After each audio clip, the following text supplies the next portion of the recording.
எல்லாம் பொன் கொழிக்க செய்திடுவோம், அதில் பன்மடங்கு உற்பத்தியை பெருக்கிடுவோம். பண்ணையெல்லாம் பொன் கொழிக்க செய்திடுவோம், அதில் பன்மடங்கு உற்பத்தியை பெருக்கிடுவோம். உழவர் உலகம். கண்மணி போல் நெல்மணியை வளர்த்திடவே நாடும் கருத்துரைக்கும் ஒலிபரப்பை கேட்டிடுவோம். கண்மணி போல் நெல்மணியை வளர்த்திடவே நாடும் கருத்துரைக்கும் ஒலிபரப்பை கேட்டிடுவோம். என்ன மருதாணி, ஒரு மாசமா சாயங்கால நேரத்துல பட்டணத்துக்கு போறதும் வர்றதுமா இருக்க?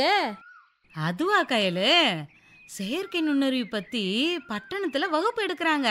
அதான் நானும் அதுல போய் கத்துட்டு இருக்கேன். மனுஷங்களுக்கு 6 அறிவு இருக்குன்னு கேள்விப்பட்டிருக்கேன். அது என்ன செயற்கை நுண்ணறிவு? நான் கேள்விப்பட்டதே இல்லையே. அதுவா, மனுஷன் 6 அறிவு வச்சு என்ன செய்வானோ அதையே கம்ப்யூட்டர் செஞ்சா அதுதான் செயற்கை நுண்ணறிவு. ஓ, அப்படி ஒன்று இருக்கோ? ஆமா, அதை தெரிஞ்சு நீ என்ன பண்ண போற? பட்டணத்துக்கு போய் வேலை எதுவும் பண்ண போறியா என்ன? கயல், இந்த தொழில்நுட்பம் பட்டணத்துக்கு மட்டும் இல்ல, கிராமத்துக்கும் ரொம்ப பயனுள்ளது. அப்படின்னா இங்க ஏதாவது கம்ப்யூட்டர் சென்டர் வைக்க போறியா என்ன? அதெல்லாம் இல்ல கயலு, நான் கத்துக்கிறது அதுக்கு இல்ல. அப்புறம் வேற எதுக்காக இதை அலைஞ்சு அலைஞ்சு கத்துக்கிற? என்னோட மீன் பண்ணை இருக்குல்ல, ஏரிக்கு பக்கத்துல இருக்கே, அதானே? ஆமா கயலு, அதுதான். அந்த மீன் பண்ணைய இந்த தொழில்நுட்பத்தை வச்சு நவீனமயமாக்க போறேன். மீன் பண்ணைக்கும் நீ சொல்ற தொழில்நுட்பத்துக்கும் என்ன சம்பந்தம் இருக்கு? எனக்கு ஒன்று விளங்கவே இல்லையே. அப்படின்னா என் கூட வா, உன்னோட குழப்பத்தை நான் தீர்த்து வைக்கிறேன்.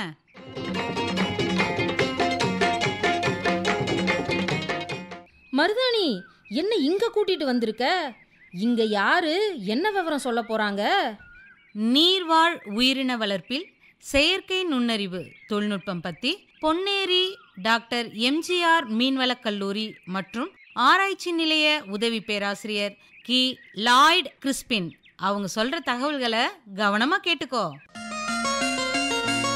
நம் நாட்டில் உணவு பாதுகாப்பு, வேலைவாய்ப்பு மற்றும் பொருளாதார வளர்ச்சியில் முக்கிய பங்கு வகிக்கும் துறையாக மீன்வளம் திகழ்கிறது. கடல், குளம், ஏரி போன்ற நீர்நிலைகளில் மீன்கள் மற்றும் பிற நீர்வாழ் உயிரினங்களை வளர்த்து உற்பத்தி செய்வதே நீர்வாழ் உயிரின வளர்ப்பு அல்லது ஆங்கிலத்தில் அக்வாகல்ச்சர் எனப்படுகிறது.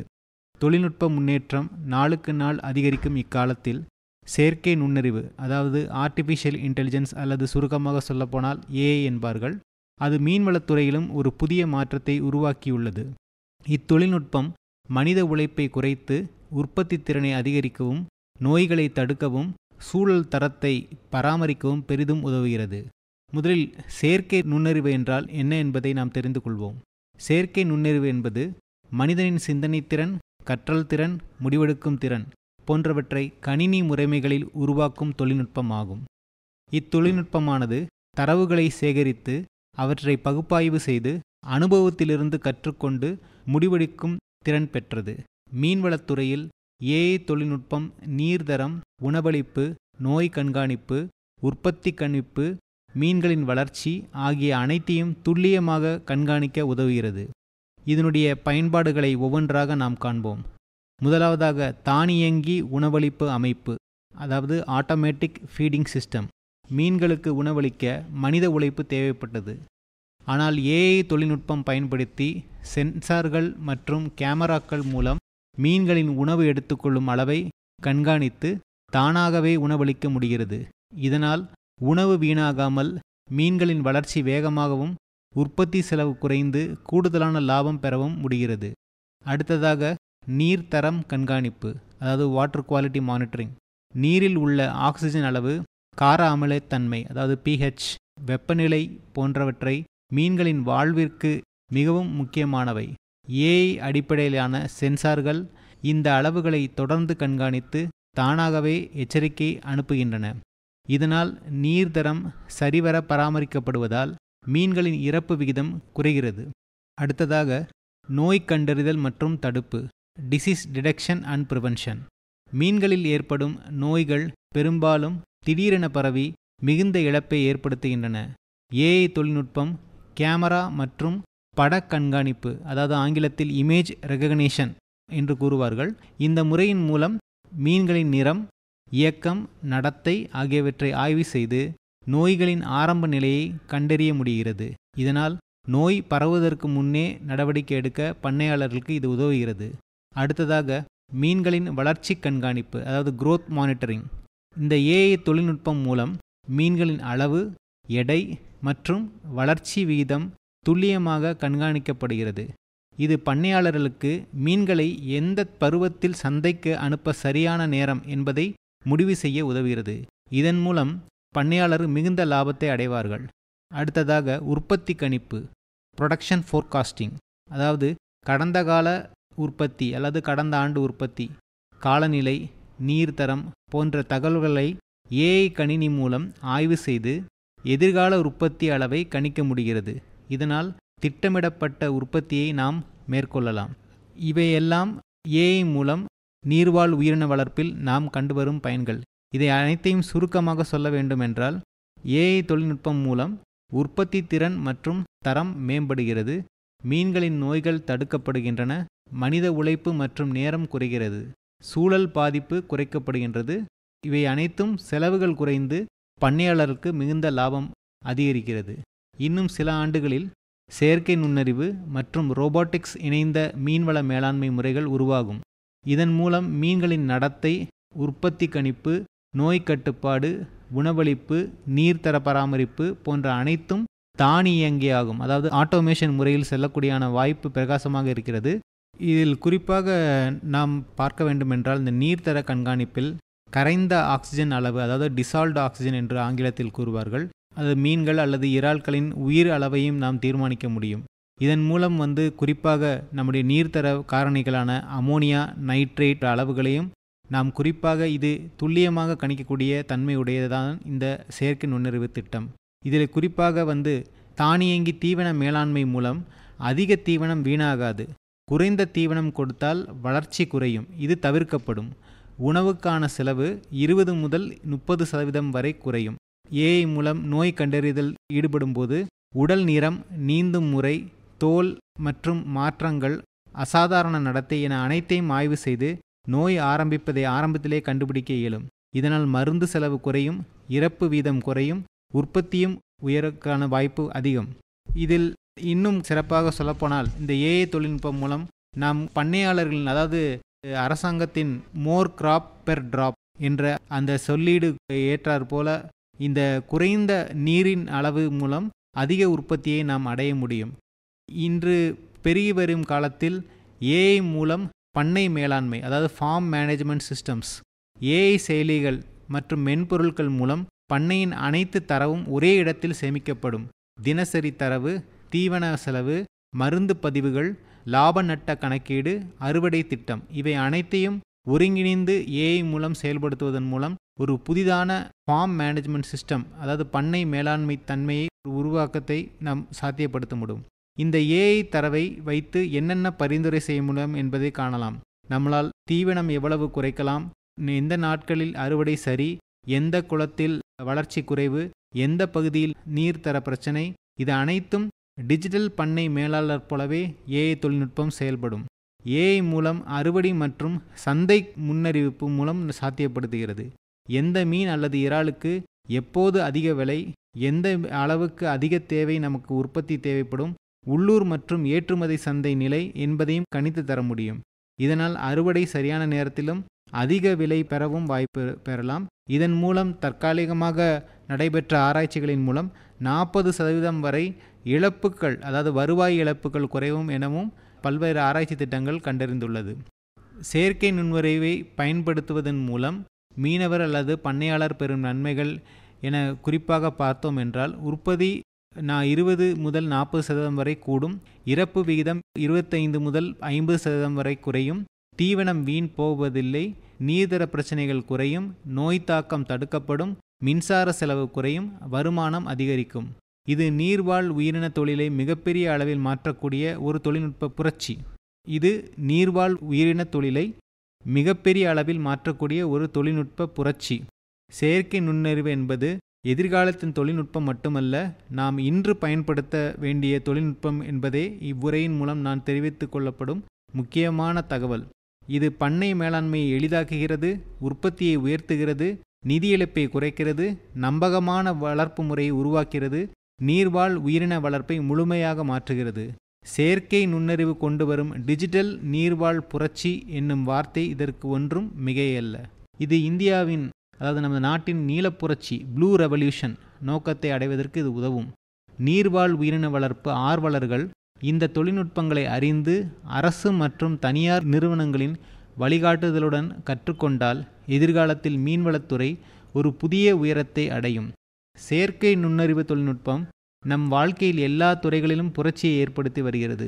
அதை நம் நீர்வாழ் உயிரின வளர்ப்பிலும் நுட்பமாக பயன்படுத்தினால் நம் மீன்வள உற்பத்தி மட்டுமல்ல, நம் நாட்டின் பொருளாதாரமும் மீனவர்களின் வாழ்க்கை தரமும் உயர்த்தப்படும். அறிவியல், தொழில்நுட்பம் மற்றும் இயற்கை மூன்றும் இணைந்தால் மட்டுமே நிலையான வளர்ச்சி சாத்தியம்.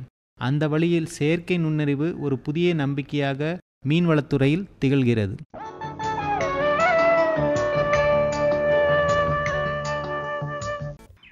என்ன கயல், நீர்வாழ் உயிரின வளர்ப்பில் செயற்கை நுண்ணறிவு தொழில்நுட்பம் பற்றி பொன்னேரி டாக்டர் எம்ஜிஆர் மீன்வளக் கல்லூரி மற்றும் ஆராய்ச்சி நிலைய உதவி பேராசிரியர் கி லாய்ட் கிறிஸ்பின் அவங்க சொன்ன விவரம் உனக்கு புரிஞ்சுதா? இப்போ எல்லாம் தெளிவாயிடுச்சு மருதாணி. இந்த தொழில்நுட்பம் நம்ம விவசாயத்துக்கும் மீன் வளர்ப்புக்கும் பயன்படும்னு இவர் சொல்லி தான் நான் கேள்விப்படுறேன். இனி வருங்காலத்துல செயற்கை நுண்ணறிவு பயன்பாட்டால நம்ம கிராம பொருளாதாரமும் முன்னேற போகுது பாரேன். சரியா சொன்ன மருதாணி.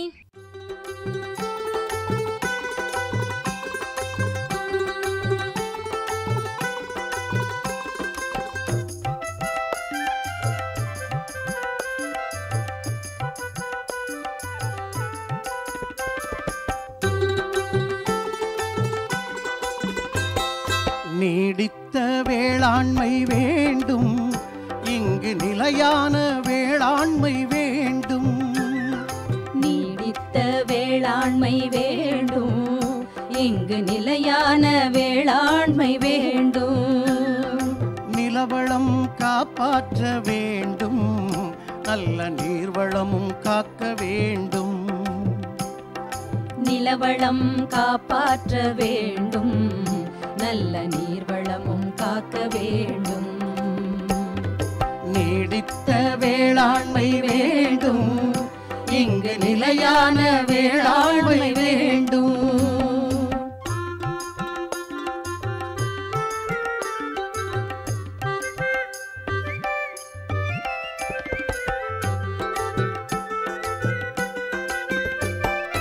இயற்கையின் வழியிலே சென்று நாம் இனிமேலே விவசாயம் செய்வோம்.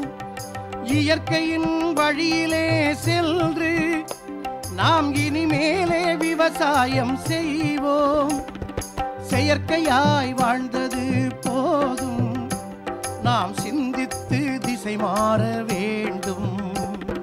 நீடித்த வேளாண்மை வேண்டும், இங்கு நிலையான வேளாண்மை வேண்டும்.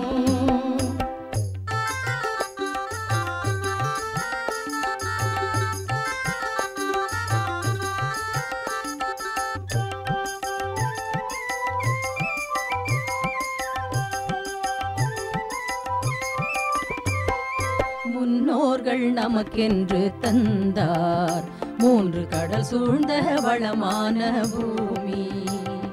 முன்னோர்கள் நமக்கென்று தந்தார் 3 கடல் சூழ்ந்த வளமான பூமி. எந்நாளும் அதை போற்றி காத்து இனி வருவோர்க்கு வழங்குதல் வேண்டும். எந்நாளும் அதை போற்றி காத்து இனி வருவோர்க்கு வழங்குதல் வேண்டும். நீடித்த வேளாண்மை வேண்டும், இங்கு நிலையான வேளாண்மை வேண்டும்.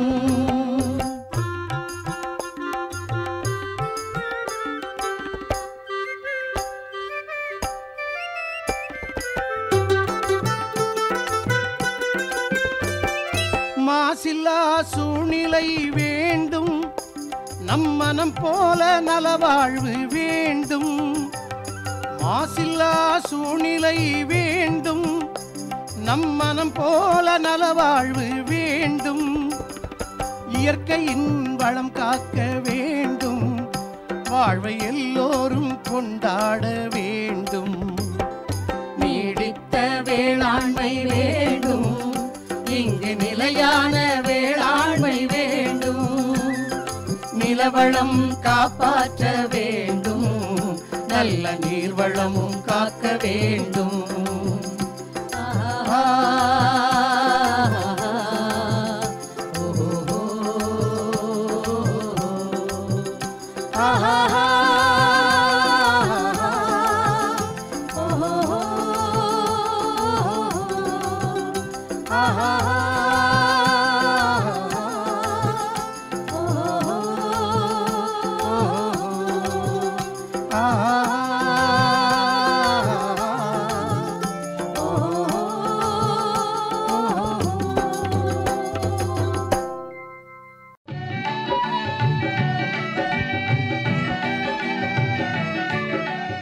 வேளாண் திட்டங்கள்.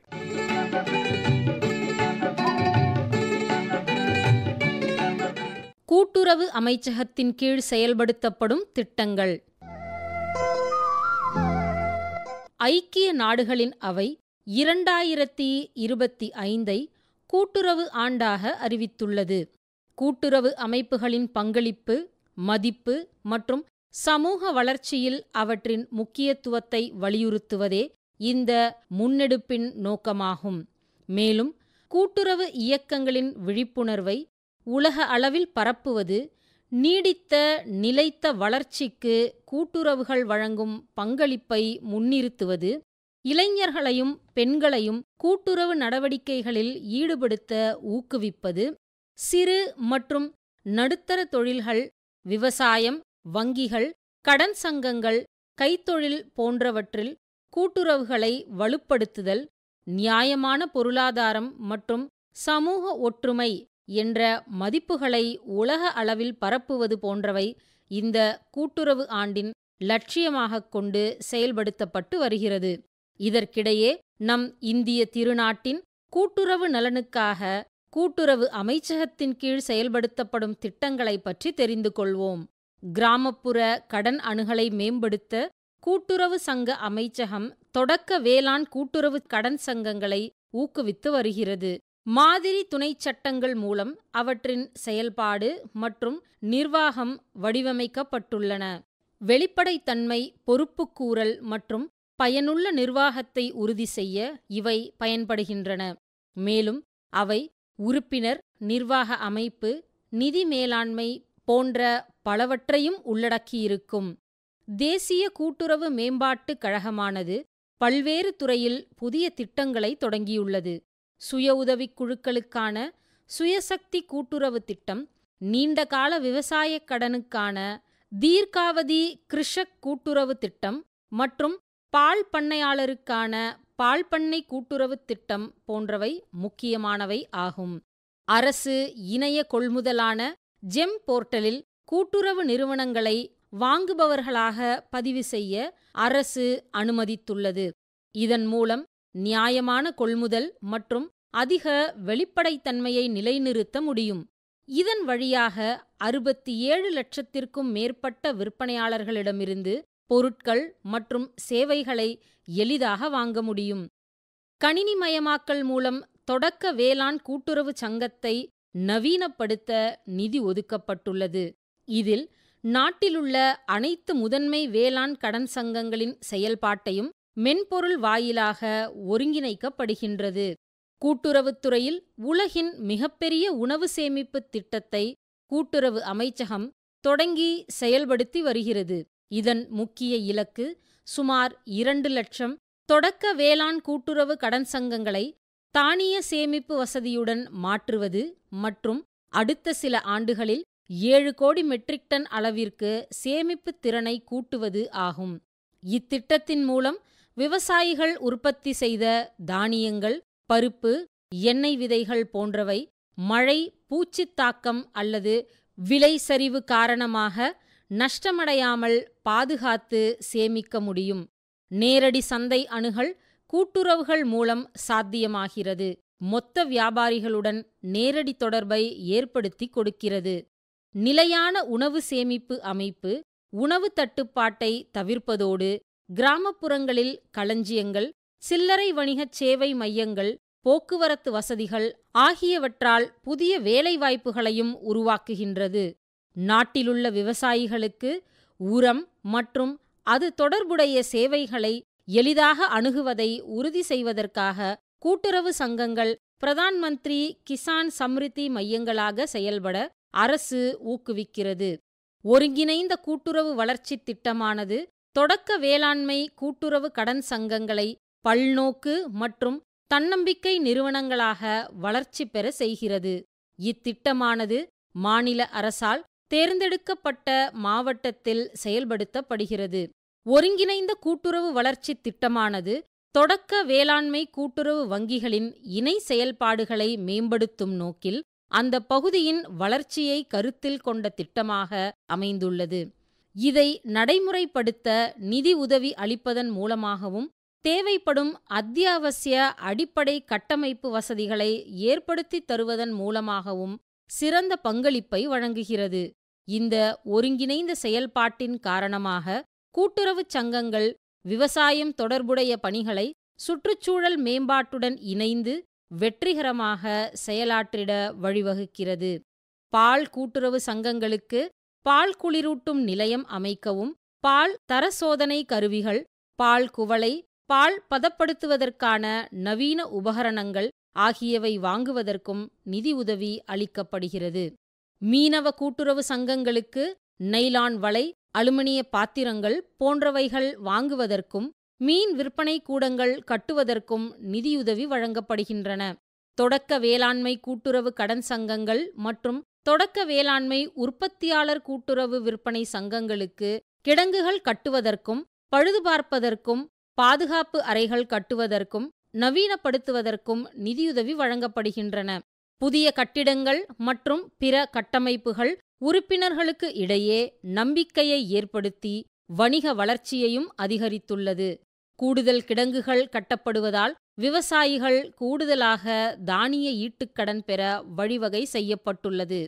சங்கங்களுக்கு வழங்கப்படும் விளிம்புத் தொகை நிதி ஆதாரத்தை மேலும் வலுப்படுத்தி சங்கங்களின் வியாபாரத்தினை பல வழிகளில் விரிவுபடுத்த உதவியுள்ளது. அனைவருக்கும் சிறந்த எதிர்காலத்தை உருவாக்கும் கூட்டுறவுகள் என்ற கருத்தாக்கத்தின் அடிப்படையில் இந்த கூட்டுறவு ஆண்டு கடைபிடிக்கப்படுகிறது. அதற்கு வலு சேர்ப்பதற்கு இந்திய அரசின் இத்திட்டங்கள் துணை புரிகின்றன. கூட்டுறவு நல்ல கூட்டுறவு, அதைக் கொள்வோம் வாழ்வில் நாட்டுயர்வு.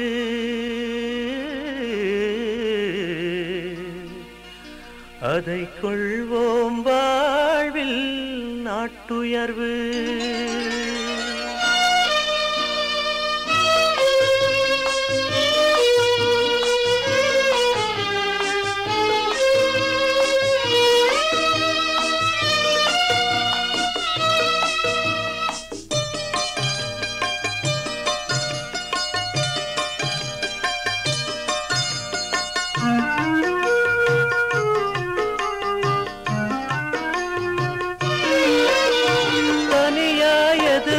இயங்குவதில்லை தாரணி மீதினிலே, ஓரணியாய் சேர்ந்தால் உயர்ந்திடலாம் நாம் அவசியம் வாழ்வினிலே. தனியாய் எதுவும் இயங்குவதில்லை தாரணி மீதினிலே, ஓரணியாய் சேர்ந்தால் உயர்ந்திடலாம் நாம் அவசியம் வாழ்வினிலே.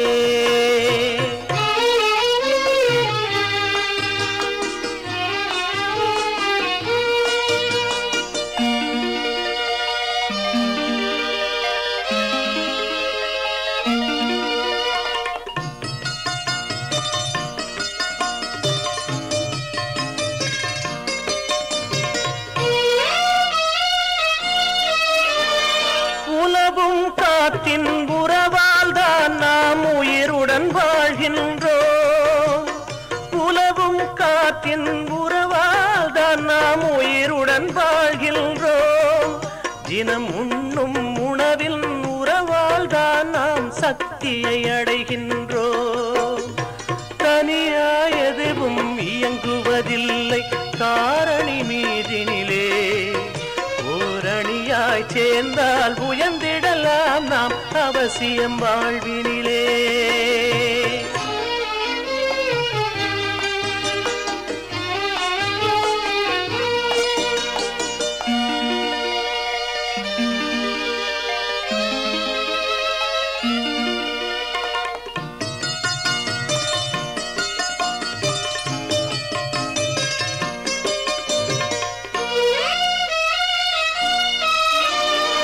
உதடுகள் ரெண்டும் சேராவிட்டால் பேசும் பேச்சேது. உதடுகள் ரெண்டும் சேராவிட்டால் பேசும் பேச்சேது. இங்கே உழைக்கும் கைகள் இணையாவிட்டால் வாழ்வில் உயர்வேது. தனியாய் எதுவும் இயங்குவதில்லை தாரணி மீதினிலே. ஓரணியாய் சேர்ந்தால் உயர்ந்திடலாம் நாம் அவசியம் வாழ்வினிலே.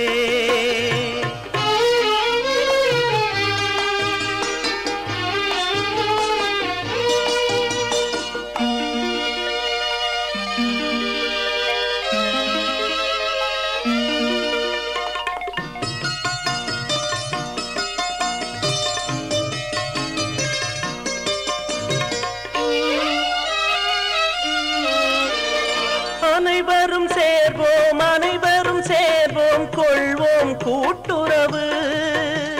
அனைவரும் சேர்வோம் அனைவரும் சேர்வோம் கொள்வோம் கூட்டுறவு. அந்த அன்பாலே நாம் ஒன்றாய் உழைத்து காண்போம் நாட்டுயர்வு. நாம் காண்போம் நாட்டுயர்வு. தனியாய் எதுவும் இயங்குவதில்லை தாரணி மீதினிலே. ஓரணியாய் சேர்ந்தால் உயர்ந்திடலாம் நாம் அவசியம் வாழ்வினிலே.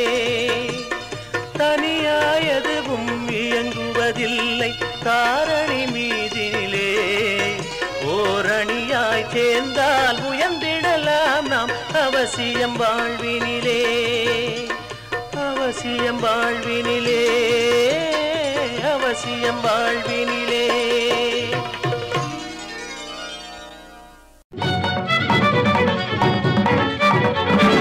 உண்ணும் பொருள் அத்தனையும் விளைத்திடுவோம். நித்தம் உழைப்பால் நில மகளை வணங்கிடுவோம். அமைப்பில் உதவி ஏ. சூரியகுமார். உண்ணும் பொருள் அத்தனையும் விளைத்திடுவோம். நித்தம் உழைப்பால் நில மகளை வணங்கிடுவோம். அமைப்பு எஸ். முருகேசன். பொட்டலையும் பூம்பொழிலாய் திருத்திடுவோம். அதற்கு புத்தம் புது முறைகளையும் புகுத்திடுவோம். பொட்டலையும் பூம்பொழிலாய் திருத்திடுவோம். அதற்கு புத்தம் புது முறைகளையும் புகுத்திடுவோம். இத்துடன் இன்றைய உழவர் உலகம் நிகழ்ச்சி நிறைவு பெறுகிறது. பட்டி தொட்டி சொர்க்கமாக பாடுபட்டே நம் பாரத சமுதாயத்தை உயர்த்திடுவோம். பட்டி தொட்டி சொர்க்கமாக பாடுபட்டே நம் பாரத சமுதாயத்தை உயர்த்திடுவோம்.